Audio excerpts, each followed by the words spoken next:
Today, we're going to be shooting into the topic of why design. What I hope through this walk together that we're taking is that we're able to go into some of the depths of what's the significance of design today. And more than anything, I hope I'm able to impart this sense to you that design is not some external thing.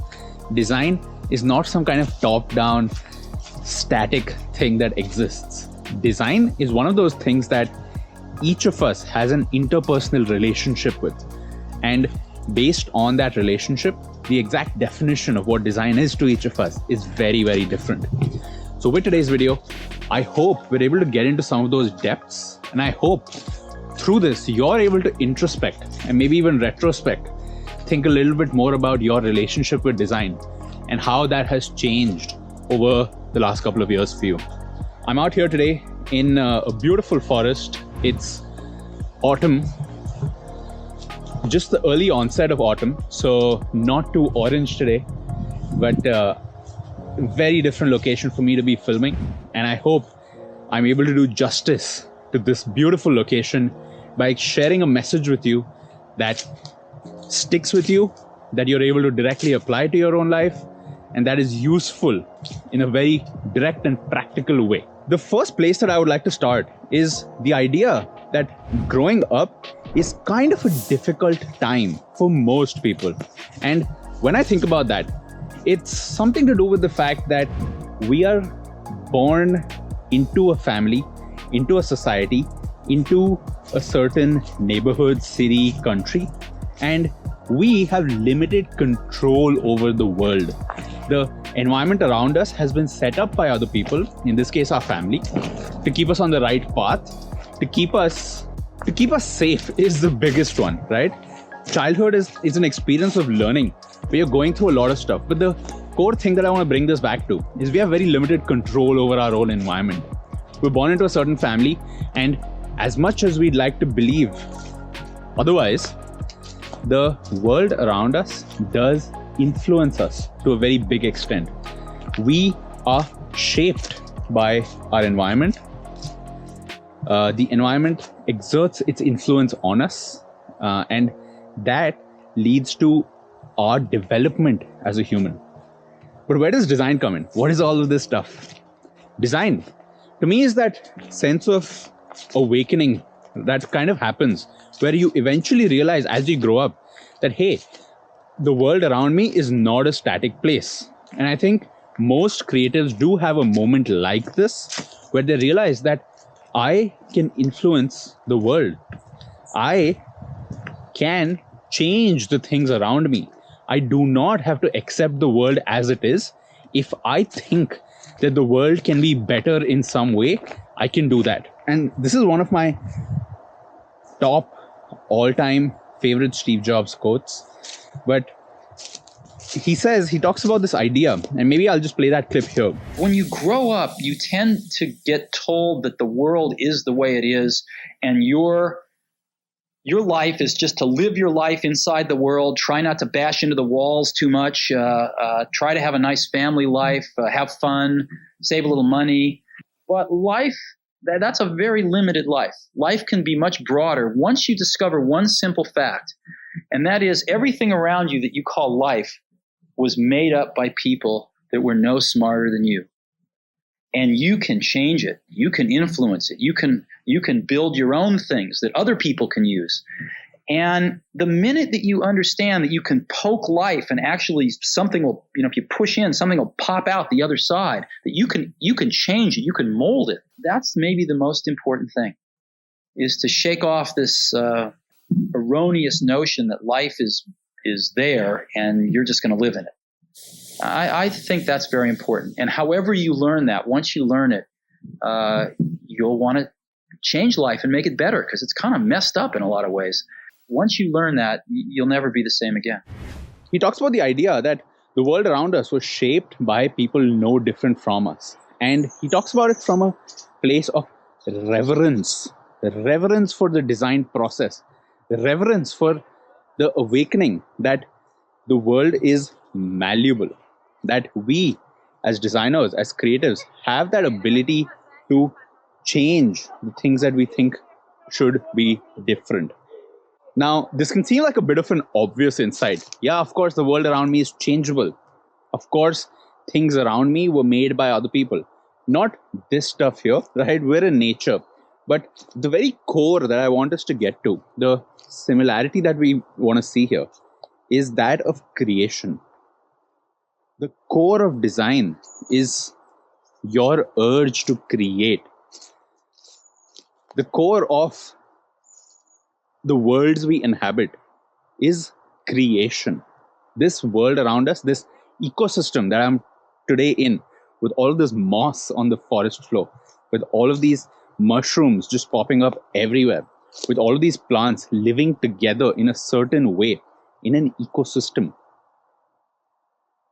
there is a certain intelligence to that.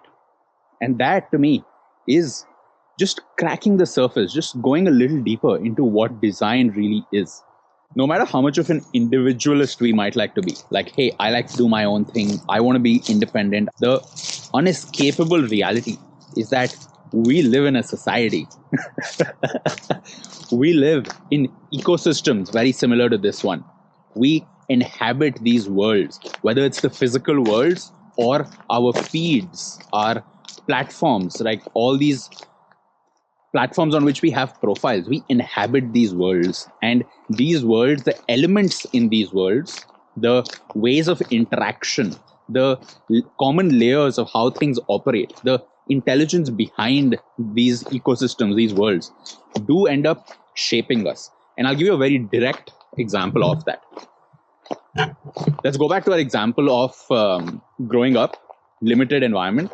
Now, you kind of grow up, you go to a school, you have a timetable. Eventually, later you have this decision that you're faced with. What do I want to do in my life? What's my role in life? What college do I want to go to? For a lot of Indian kids, it's, do I want to get into science or commerce, right? It's a very kind of binary thing. Or do I want to get into engineering or medical? The world around us shapes this decision. Although there is some element of individual free will where you can make this decision for yourself. But the world around us shapes what we believe is right versus wrong, what we think is doable versus not doable, what we think is very risky versus what we think is safe, what we think our perceptions of good and bad are, what our perceptions of worth doing and not worth doing are. These beliefs, we kind of pick them up from our environment. These beliefs also then influence our behavior, the way we act in the world, the way we interact with other people, the things we choose to put out, the decisions we take, from the smallest things to the biggest things. Growing up is taking that responsibility into your own hands, that the world around me was built by other people, not this environment here, right? This is, of course, nature. There is a different, let's just say, there's a different intelligence operating there, and maybe we get into that on a different channel, if you know what I mean. But living in cities, the world around you was created in a certain way. There is a certain system that is operating and that is at play here. And what I want you to realize is you have that responsibility of shaping yourself. And let's just zoom out now, okay? You have the responsibility of shaping yourself, starting with your immediate environment. The phone you open 200 times in a day, right? Let's take very simple examples. The wallpaper that you look at 200, 300 times a day. The 4 walls that you inhabit for 8, 10 hours, 15, 24 hours sometimes in a day. The messages that are coming at you, the people who are a direct influence on your thinking patterns, on your frameworks of how you see the world. You start with changing what you can around your environment with the eventual goal of changing the status quo. One of the core parts of design is being, or let me say, one of the core experiences of being a creator of any kind is being dissatisfied with the way things are, being dissatisfied with the status quo. And I'm sure you can relate to that in your own ways, but in general, the feeling is that, is this really how the world is? Is this really what good looks like? Is this really what I have to do? Understand how the world works and fit myself as a cog in the machine just so I can help that system operate, that system that I had no say in shaping, that system that has kind of been running without me, and now I have to fit myself into it? No. That is a little bit of where the creative spirit comes from. Being dissatisfied with the status quo and saying, I am going to take the responsibility as a creator, as a designer, to build up and level up myself, invest in myself, build skills that allow me to make things, to make things. Now, it could be products, physical products, digital products. It could be services, saying, I am going to find where there is a gap in the world, and I'm going to say, I can solve this problem for somebody out there. And maybe I even get paid for it. It could be products, it could be services, it could be media, saying that I have a very unique perspective and I want to share that with the world. And I want to share it in the best way possible to change people's perspectives, to help people go through maybe some kind of transformation that I have been through. It could be products, services, media. It could be code. It could be experiences. It could be narratives. It could be stories. But at its core, it's creation. At its core, it's a dissatisfaction with the status quo. At its core, it's trying to change something. It starts with you building up these skills, which take time. These are not easy skills to build. Anything you want to do, it requires energy, it requires effort, it requires you to invest your time, attention, resources into trying to do something. It starts with you building these skills. Once you have these skills, it starts with you making stuff that other people can use, making stuff that other people can interact with. Even if it's just a video that you make, it's other people using it. Now I'm going to change the topic for a very quick sec, okay? Why is it inspiring when we see Mark Zuckerberg, 19-year-old, sitting in his dorm room, writing these algorithms on the window, and within a couple of weeks in the movie, or in real world too, seeing something he created at that young age grow to 100,000, and millions of users? Why is that inspiring? Why is it such a fun, addictive experience to post something online where I share something, and now I'm going to look at it, I'm going to come back and see what likes did I get, what reactions did I get, what do people say to this, how many views do I have? Of course, one perspective is, yeah, the platforms have been designed that way, right? To make it such an engaging experience, so you keep doing it again, and that leads to user growth. It leads to more engagement on the platform.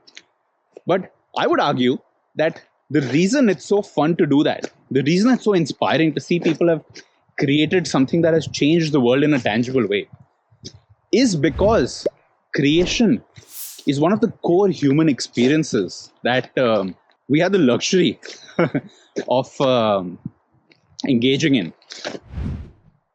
To create something, it requires you, number one, to invest time, energy, resources in getting better, right? So that's something that you have done. Creating something is a direct product of that, hey, I chose to take my time and focus on building myself up to be able to create something like this. That's one of the reasons why it's so rewarding. But besides that, the other reason is, it really is about a human connection. When you create something and somebody else likes it, it means they are at some level resonating with it, right? You've somehow matched some wavelengths there where they are like, oh wow, bhai, ye to bahut hi sahi hai. Dekh ke maza aa gaya. Or you're looking at it and you're like, wow, dude, this is so goddamn good. My experience when I use an Apple product, I'm like, dude, how is it even possible to create such amazing experiences? And maybe that's just me, all right? But even when I'm around here in this beauty, it can be overwhelming sometimes to just think about the hundreds of thousands of living elements around me interacting in this complicated but intelligent way.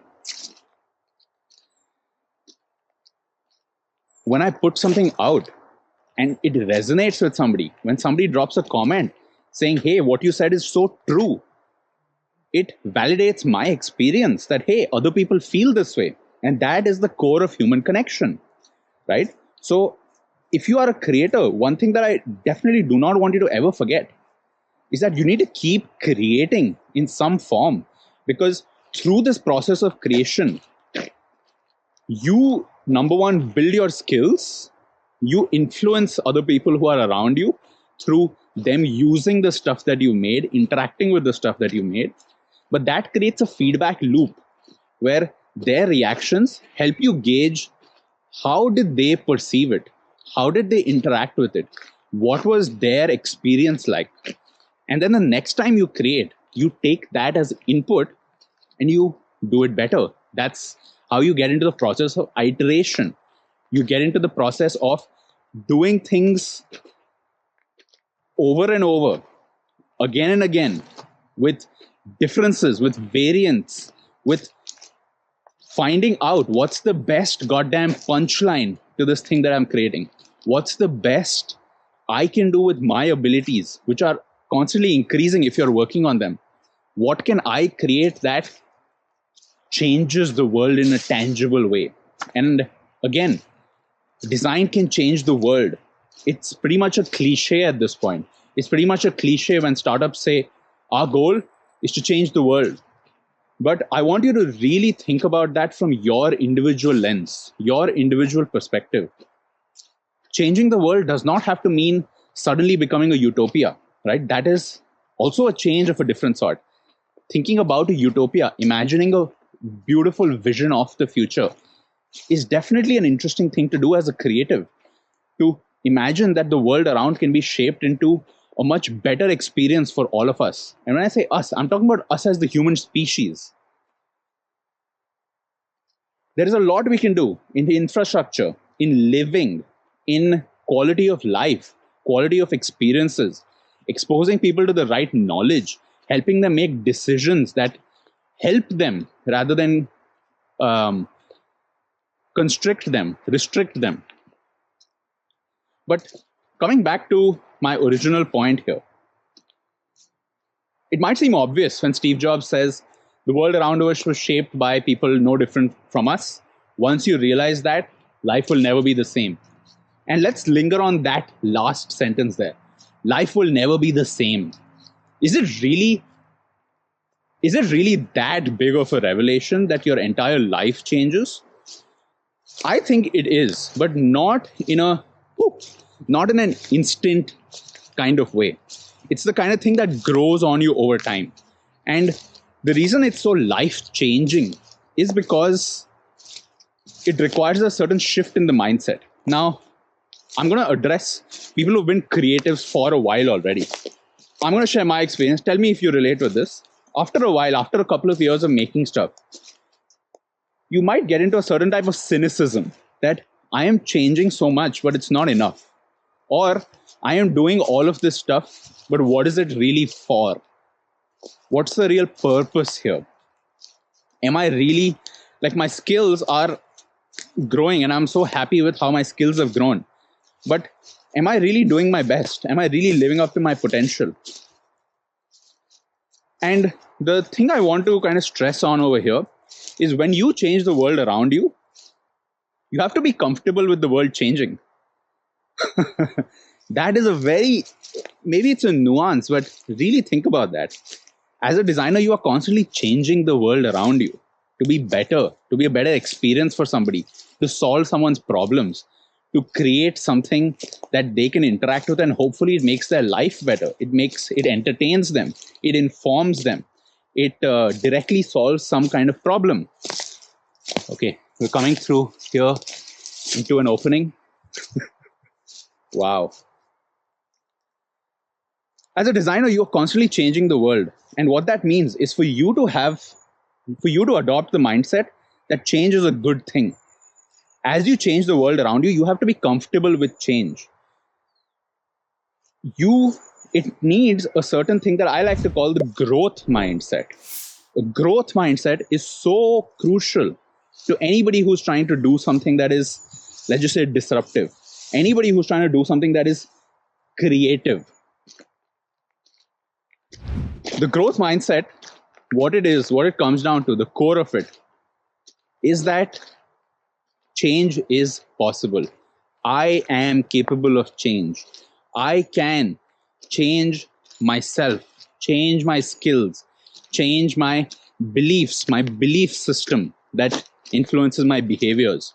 I can change my ways of talking to people. I can change with my communication style. I can change the things I want, the things that I'm unhappy with in myself, the things that I think will take me towards a better future for me, my family, my community. Change is possible. That is the growth mindset. It's understanding that growth is a part and parcel of what it means to be a creator. The growth mindset is not something that I came up with, right? It's a very common concept used in, let's just say, used in self-development circles, used in productivity circles. But in general, it's being comfortable with the status quo changing around you. I know that sometimes it might feel like, dude, I just want to be comfortable. I just want to be comfortable. Like, I just want for a goddamn minute, not the world to just not be so chaotic, to not be so, just so in my head, just trying to just like get at me. I just want the world to be comfortable. I just want to be in my cocoon. But I want you to think about that from a different perspective. You exert your influence on the world. You send out your vibes into the world. You send out your beliefs into the world. You share with others what you believe in, what your reality is. Every product that you create, every visual, every story, every product, service, media, narrative, whatever, you are changing the world in a very direct way. It's just not the whole world at once. It's one person at a time. And so it's more important than ever today, in the time we live in, the 20s of this century. It's very important for us to find our own sense of purpose, of responsibility, because everything we put out is changing the world in some way. When I think about stuff like AI, the tools for AI creation today, things like DALL-E, Midjourney, Stable Diffusion, where you're able to just create stuff through language, just say, and an image is created. We're going to reach a point where these tools become a core part of our processes as creative people. We're going to be able to just manifest using simple words and create things unimaginable to our reality. What we think the creative process is, what we think it means to be a creative, is about to change in a very, very drastic way over this next decade.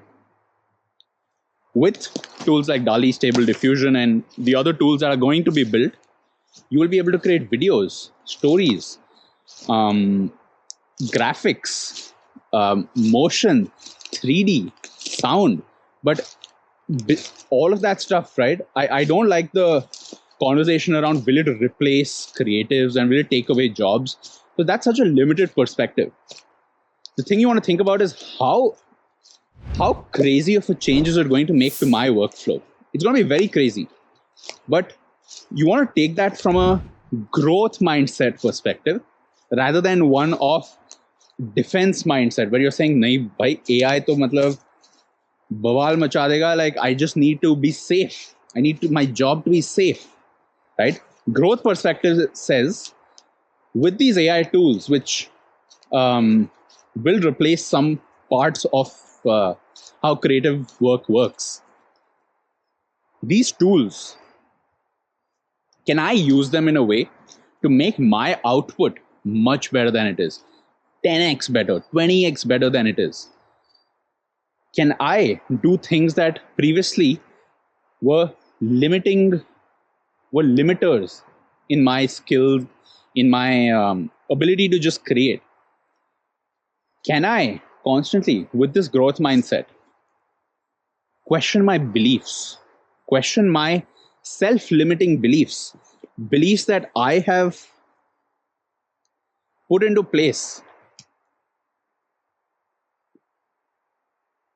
beliefs that the environment has kind of put into my head, beliefs that I use to stay in my safe zone, self-limiting beliefs.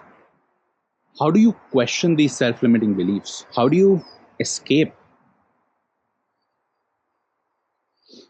that restrictive space of, I can't do it, I can't do it, I need to be safe, I need to be scared of AI, I need to be scared of the world, I need to be scared of technology, I need to be paranoid, I need to, what are they doing with my data? What is Zuckerberg up to? What is Bezos up to? What is goddamn Elon up to?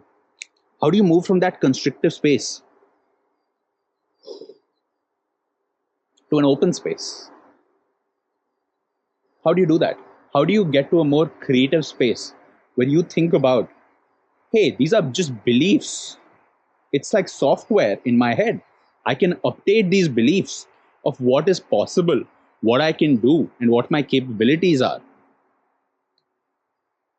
And I can use those beliefs to shape me into a better person, to change the status quo of who I am, and bridge the gap of where I am and where I want to be, where the world is and where the world should be. The world, my friends, is the most malleable it's ever been. And it's really up to us to take on that responsibility, to create the world that we think that we want to live in, number one. The world that we want to grow up in. And the world generations after us will live in and grow up in. That is the responsibility of a creative person. That is the responsibility of anybody who designs for a living, anybody who is in the business of ideas, but not just finding the best ideas, bringing these ideas to reality. Where do ideas live? Maybe we'll talk about that in a different video. But I really want you to think about this fact that ideas need to be brought into life for them to have any real effect. And the way you do that, idea to reality, that is your design process. The beliefs that you hold in your mind around you and around the world, how you think the world is, they shape your design process. Your beliefs, they shape your behavior. So really audit your beliefs, audit and think more about where do you want to be? What is the status quo that you find yourself in right now? And how that should change. This has been an amazing hike for me. I am now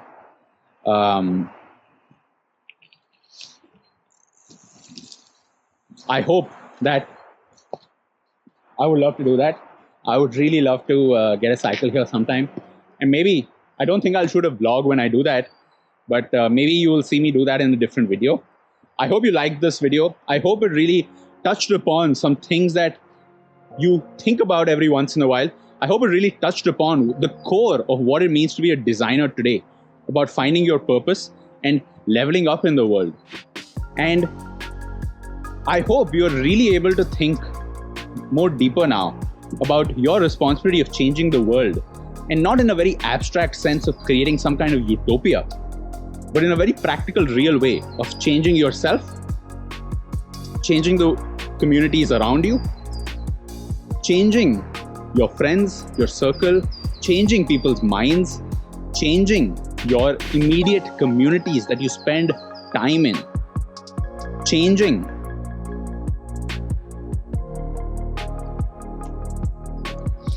changing. Change is at the core of design. And I hope you and I, as designers, are able to change this world to be much better for all living beings that inhabit it. Thank you for watching. I will see you in a different video. Bye-bye.